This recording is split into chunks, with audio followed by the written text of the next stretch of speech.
Fresh, লাল শাক fresh, লাল শাক কালকে খাবো না। তো এটা একটু বেশি খারাপ, 2টা আটি আনছিলাম তো একটা আটি একটু বেশি খারাপ, তো ভাবলাম যে এটা একটা আগে রান্না করি, ভাজি করবো। পাট শাক, পাকিস্তানে বসে সবুজ সবুজ পাট শাক খাচ্ছি, পাট শাক মাশাআল্লাহ আলহামদুলিল্লাহ, এটা আল্লাহর নিয়ামত সবই। পাকিস্তানে পাট শাক দেখেন কত সুন্দর না, খুবই সুন্দর তাই তো। করাচি থেকে আমি পাট শাকগুলো এনেছিলাম, এখানে তো পাওয়া যায় না। আমি 3 বছর ধরে পাকিস্তানে আছি, কিন্তু 3 বছরে আমি কিন্তু কোনো পাট শাক বা এই টাইপের কোনো শাক খাইনি।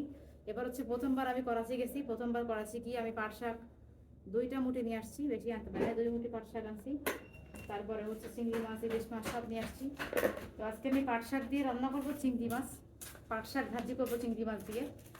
এটা হচ্ছে আমার, ওগুলো তো হয়ে গেছে প্যাকেটিং, ওগুলো রেখে আসতে ফ্রিজে, বাকি মাছগুলো কাটতে হবে তো।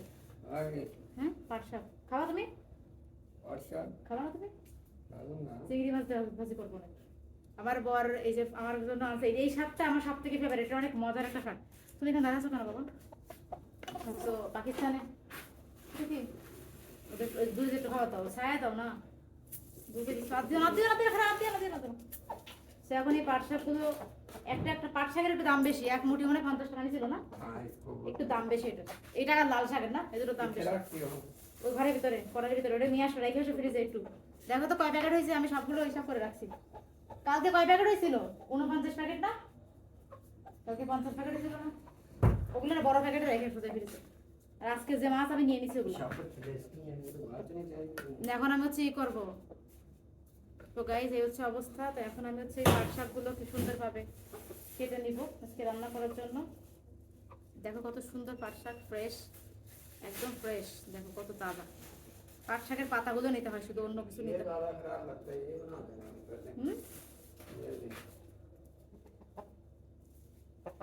ये बोला हाँ, तो ये क्या करूँगी नाও আসলে এর মধ্যে রাখছি এটা ফ্রেশ পেঁয়াজ, লাল শাক একদম ফ্রেশ, লাল শাক ফ্রেশ, লাল শাক কালকে খাবো না। তো এটা একটু বেশি খারাপ, 2টা আটি আনছিলাম তো একটা আটি একটু বেশি খারাপ, তো ভাবলাম যে এটা একটা আগে রান্না করি, ভাজি করবো, এটা চিংড়ি মাছ দিয়ে ভাজি করবো। মাছগুলো ফ্রিজে রাখেন, বাকি কাল কাটুন আগে তাই ফ্রিজে। তো দেখেন অবস্থা, আমার চিংড়ি মাছগুলো সব কাটাকাটি করে ফ্রিজে রাখা হয়ে গেছে। কত কিছু আনছি ভাই, এই সবজি বাজার টাজার সব কিছু করতে অনেক টাইম লেগে যায়, মানে সবজিগুলো বাছতে বাছতে অনেক সময় লেগে যায় আমার। এত সবজি, মানে এত সবজি বাছবো তারপরে রান্না করব, তো এটা একদিনে হয় না, এত মাছ এত সবজি একজনে করা সম্ভব না, তারপরে আমার অন্য কাজও থাকে। পাট শাক আমি সবসময় এভাবেই, এই যে এভাবেই কেটে নিই, এভাবে করে দেখো, দেখো কত সুন্দর পাট শাক, দেখো এভাবে সুন্দর করে কেটে নিচ্ছি। পাতাগুলো নিবো আমি, জাস্ট পাট শাকের তো অন্য কিছু খাওয়া যায় না, শুধু পাতা খেতে হয়।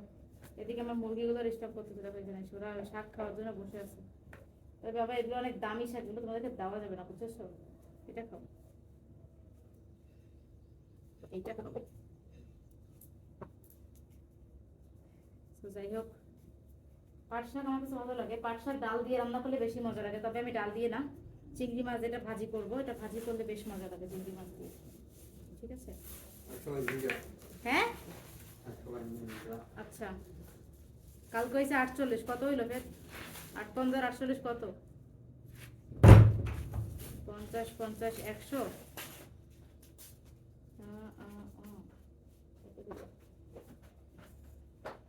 100। এটা কত সুন্দর দেখেন, আমি কেটে দিচ্ছি এভাবে।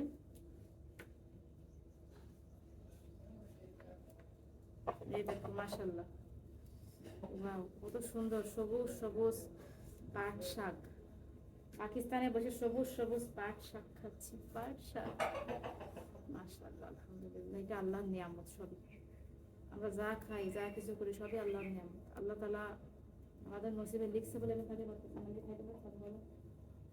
আমার মুরগিগুলো অল্প অল্প করে দিচ্ছিলাম, বাট এত শাক এত শাক, এটা আমি অল্প অল্প করে খাওয়ার চেষ্টা করতেছি। কালকে একটা খাইলাম, আজকে আরেকটা শাক খাচ্ছি, একটা একটা করে একদিনে খাচ্ছি।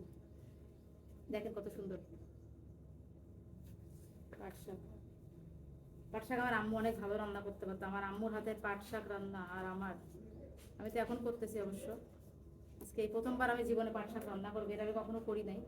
এটাকে বাংলাদেশে থাকতে আম্মু করে খাওয়াইছে, বাট পাকিস্তান আসার পরে এখনো খাই নাই, তো কত খাইতে মন চাচ্ছিল অনেক। তো সামনের মাথায় বাংলাদেশি সবজি পেয়ে গেলাম।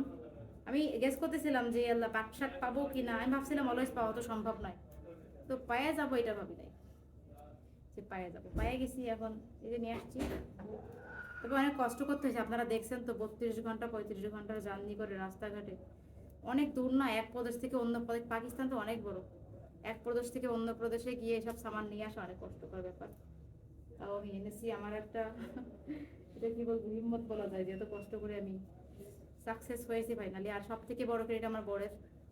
যাই হোক, আপনারা ভালো থাকেন, সুস্থ থাকেন। আমি এগুলো কেটে রান্না করি। আর পাট শাক কার কার পছন্দ কমেন্ট করে জানাবেন। আর কি